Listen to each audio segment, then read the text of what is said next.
Chrissie Hynde, best known as lead singer of The Pretenders, has a new autobiography out in which she describes being raped by a guy in a biker gang. It's pretty horrible, but to make matters worse, she copes with that by telling herself and others that it was all her fault. And then to make matters even worse, she goes on to say that it's other women's fault if they get raped too. For instance, she says that women shouldn't wear high heels if they don't want to get raped, because they should expect to have to outrun a sexual predator. We've been over this territory many times before. Telling women things like that is only going to lead to a world in which we're all wearing burqas and then still getting blamed for our own rapes because we blinked the wrong way or showed a little bit of ankle. It's a ridiculously stupid thought process. But unfortunately, it's maybe the kind of thinking that we should expect of Chrissie Hynde.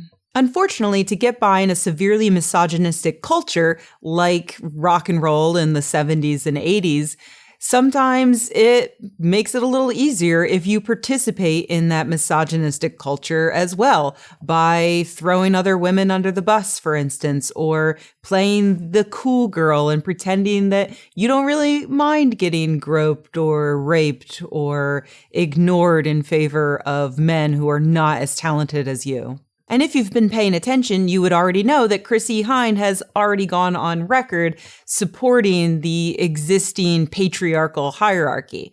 Back in 1994, to promote a new album, she put out a list of advice for women who want to get ahead in rock and roll, and it was pretty embarrassing. For instance, Hynde suggests that women absolutely shave their legs, because nothing says rock and roll like spending a lot of time and effort and money conforming to society's standards for you, am I right?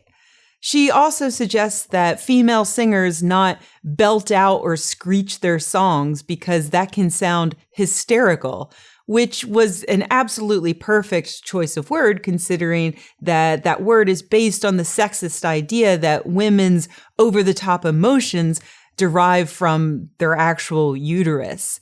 And it's also a ridiculous suggestion, seeing as around 1994, we were starting to enter this era of awesome female singers, some of whom did belt or screech and turned out to be pretty popular, like Courtney Love, for instance, or Corin Tucker of Sleater-Kinney. Her worst piece of advice, though, is the very first one she gives.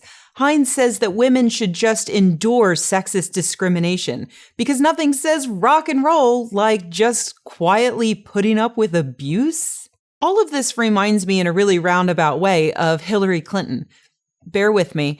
See, Clinton has the opportunity to become the first female president of the United States, and currently her toughest liberal opponent is Bernie Sanders. Sanders is way more radically progressive than Clinton, including on women's issues, and he's spent decades maintaining a remarkably unwavering democratic socialist platform. And if he were anything but a white male, I really don't think he would have a chance in hell of winning.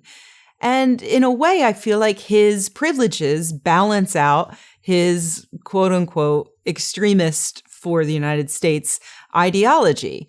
And Clinton, meanwhile, has these centrist ideals that, in a way, balance out her just being a woman. In other words, it's really, really hard to be both a member of a marginalized group and a radically progressive person, and someone who is accepted by the majority. People like that can kick off movements, they can inspire future generations, but they also tend to get murdered or just not picked up by a major label. So Chrissie Hynde worked hard and she fought through a lot of sexist bullshit in order to become a successful artist. But unfortunately, she wasn't good enough to do that without throwing women under the bus.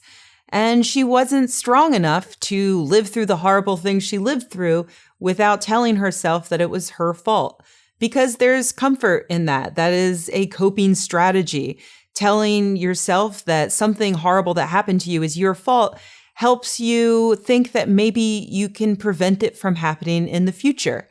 But I prefer to look at the hard evidence and realize that sometimes shit happens and we all need to fight back as best we can, regardless of who we piss off. And that, to me, is rock and roll.